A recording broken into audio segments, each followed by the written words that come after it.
What's up guys, Sly Elliott here, and finally I'm making the Halo Infinite video that's well overdue, but honestly it took me a while to kind of get my thoughts together after playing this game. The hotly anticipated Halo sequel that was meant to save the franchise, and today I'm going to give my prediction if that's going to actually happen or not. Since the campaign reveal trailer back in July of 2020, Halo Infinite has been circulating the news with tons of speculation, wish lists, and initially tons of complaints about the graphical fidelity and overall lack of polish that the game seemed to have so close to its same year release date. After Microsoft and 343 made the decision to delay the game a while to make sure the game was up to par for the amount of polish that was expected from a AAA title with millions and millions of dollars behind it, finally we get an actual early release of the multiplayer portion of the game, and that released a few weeks ago. I had played the flights and frankly was pretty underwhelmed. I held out hope that once the final game released that we would get a more polished and solid feeling Halo multiplayer experience, which once the multiplayer dropped early, my initial impressions, what do I think about the game? I think we're definitely in beta. We're definitely in beta. I feel that when I play the game. There's definitely a lot of roughness that needs to be smoothed out in the weapon sandbox and the vehicle sandbox.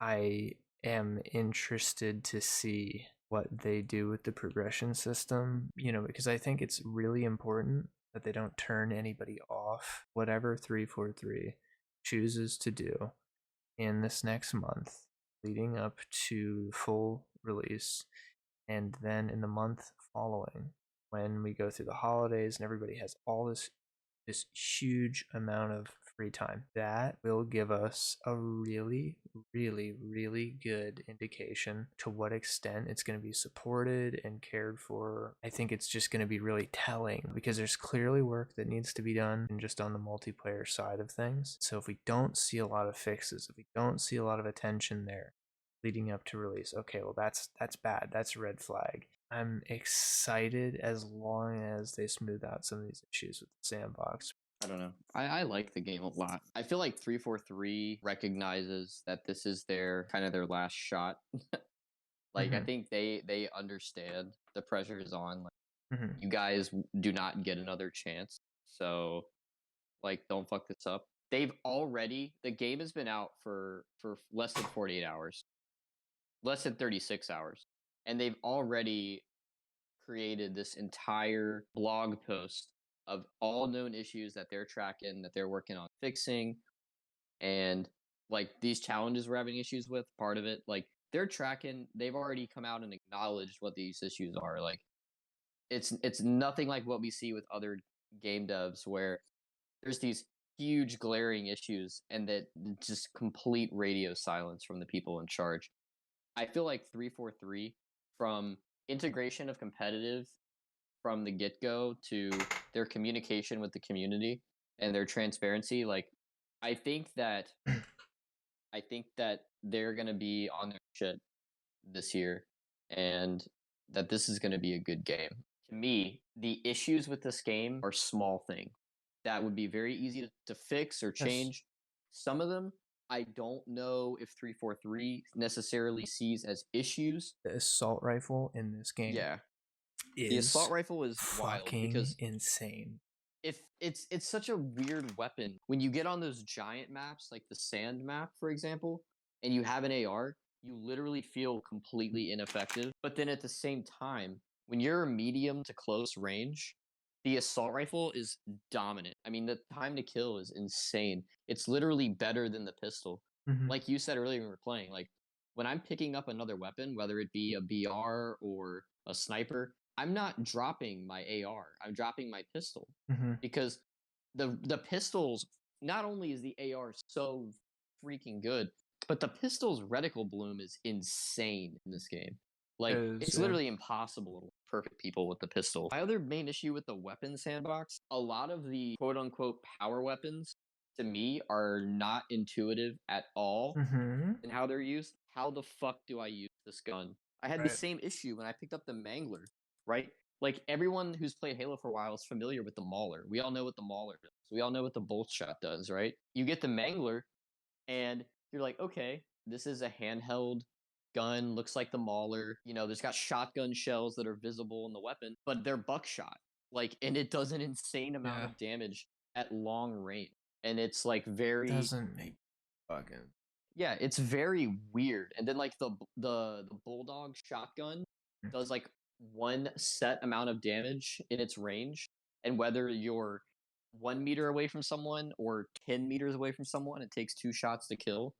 It's just so weird to me. To me, the weapon sandbox is not intuitive at all. And if they want there to be a learning curve or a skill gap to the guns, like that's fine. But it needs to like when you pick up a gun that looks like a shotgun, it needs to work like a shotgun. You know what I mean? Like I don't want to pick up a gun that looks like a shotgun and then it's actually a fucking like marksman rifle. This game, dude, I fuck with this game so heavy. My biggest problems are just the AR is overpowered. The weapon sandbox is not intuitive. The other big thing is the radar, man. This 10-meter radar shit Raiders. sucks. For the radar to be that short of a distance, footsteps are awfully fucking quiet, dude. Mm-hmm. Like I really can't hear footsteps unless there's like no shooting going on or I I'm near can't hear someone. anything. Yeah, I can't hear Yeah. any footsteps. I'm sure if I cranked my Astros up, I'm sure I could hear them better, but it's like, you know, at what cost? Honestly, I will say for this game to not have Forge right now and to not anticipate having Forge for quite a while, we actually have some pretty good fucking maps in this game. I haven't played a map yet where I'm like, this map is absolute dog shit. Even the one that looked like Countdown, Mm-hmm. like it's not a bad map. You know what I mean? Mhm. Like it plays fine once you kind of learn the routes and where you're going and the spawns and everything. It plays fine. It's just I haven't really played a map that wow this map sucks. I mean, there could be more maps at launch. There could be. The thing is, without Forge, we're going to be limited to whatever 343 wants to give us and wants to make for the foreseeable future. And that's the same with custom games. That's the same with competitive. They're gonna have to be very proactive to like keep things fresh and keep things like relevant, because they can't depend on user generated content, which was always super fucking great. Like I said, I think December is going to be a huge indicator of what lies ahead, because if they can't capture people at a time where they're all going to be off work and school and have nothing better to do, and they're cooped up in the house during the winter getting snowed in that moment at launch, perfect timing, just in time for the holidays, the perfect holiday gift, blah blah blah blah blah, all that. I don't know when they're going to, you know, and Vanguard is shit and people don't like it, and that's the general consensus. The competition is the lowest it's ever been for a very brief moment. All of the ducks are in a row. They've gotten very lucky that Call of Duty dropped the ball right now. If they can't knock it over the fucking fences in December during the holidays, then I do not have very high hopes. And that's totally in 343's court. Well, I think we already have a COD killer on our hands, to be honest with you. The game is nice. The game is nice. And I'm so excited for the campaign. I'm so disappointed that there's not going to be co-op campaigns open world and experience that for the first time. That's a huge downer. But at the same time, I think it's still going to be fun. Yes, I will say they need to have some kind of progression system other than just the battle pass, some kind of rank, level, prestige system. I don't know. Please don't be the SR system. I don't just want to go level 1 to level 152 in a very linear path where my rank is only displayed by a number that no one gives a shit about, right? Like, please don't do that. I heard, and I don't remember if this is something 343 said or if this is just rumor mill, but like I remember hearing like they were like, "Oh, it's gonna be a lot like Reach's progression system, bro." What the fuck are you talking about? where is that? Like, where is that happening? Because the I'm only sure thing they're I see waiting from until the full Halo, game to release the rank system the because they're only probably thing, going to find a way to integrate campaign into like leveling up as well, like they did in Halo Reach. so Or but like if that is you a get thing, that is a thing that they're gonna do. I think I remember yeah, well, seeing because that. it's like whether you're playing custom games or matchmaking or campaign, like you're gonna get fucking XP. I mean, it may not all be the same. Like you may get way more XP for matchmaking than you do for campaign, but like you're gonna get some kind of progression out of playing anything. I imagine when the campaign comes out, there's probably gonna be challenges Yeah, like for the battle pass that are yeah, campaign challenges. that would be Because we have cool. it in Halo MCC. We have the Yeah, we have PVE. it in MCC. We had it in Halo Reach. First and foremost, primary concentration, make the arena multiplayer good. Like I don't care, you know, if there's 8 maps or 15 maps, or if there's 20 guns in the sandbox or 15 guns in the sandbox. You know what I mean? Mm-hmm. Like, or if there's a forge mode. I mean, I do want a forge mode, but like, you know, if there's a forge mode or a firefight mode or whatever you have, like, I don't care if the core gameplay mechanics are bad or don't work as intended. Like, let's like I was talking about last night over text. Like, I do not give a shit if aiming is still busted as fuck.